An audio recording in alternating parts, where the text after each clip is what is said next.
Bonjour à tous et bienvenue dans la Brève sportive. La SEC Mimosas est officiellement champion de Côte d'Ivoire pour la 30e fois de son histoire. Les jaunes et noirs ont validé leur titre après leur courte victoire face à l'ISCA 1-0 en match en retard de la 27e journée. Avec 58 points et une différence de but largement favorable de plus 28, les hommes de Julien Chevalier ne peuvent plus être rejoints par leur dauphin, le FC San Pedro, qui compte 48 unités. Sur la pelouse du stade Charles Konan-Banny de Yamoussoukro, les Mimos ont fait la différence dès la 17e minute grâce à une réalisation de Bamba Swaliou, auteur d'un geste plein de maîtrise. Un succès suffisant pour permettre aux Mimosas de renouer avec le sommet du football ivoirien.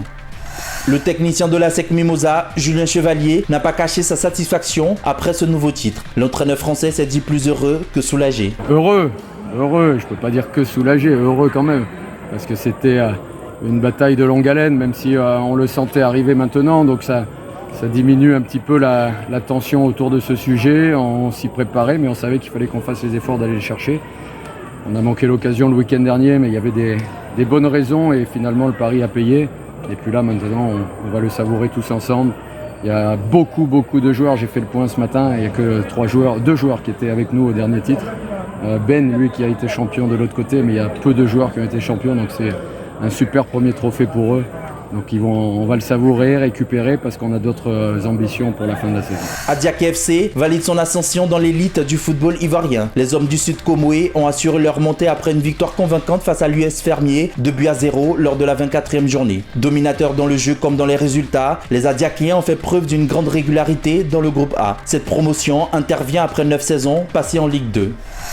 Seko Fofana s'offre un nouveau trophée majeur. Le milieu ivoirien est sacré champion de Portugal avec le FC Porto à l'issue de la victoire des Dragons face à Alverca 1-0. Arrivé en prêt en février, Fofana s'est rapidement imposé dans l'effectif portugais avec 3 buts en 11 apparitions. Son impact dans l'entrejeu a été déterminant dans la conquête du titre, le 31e de l'histoire du club. Une performance qui tombe à point nommé à quelques mois de la Coupe du Monde 2026 où il pourrait jouer un rôle clé avec les éléphants.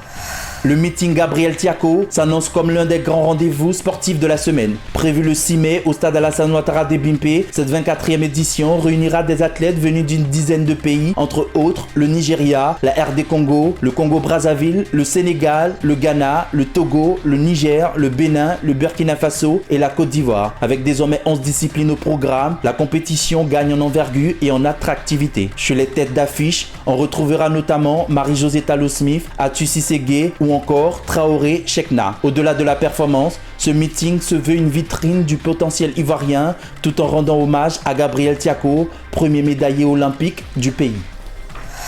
Vainqueur de son 30e titre de champion de Côte d'Ivoire, la SEC Mimosas a rallumé la flamme jaune de joie. Heureux, je peux pas dire que soulagé, heureux quand même. Avant d'être prolongé dans le noir total au stade Charles Konan-Banny de Yamoussoukro.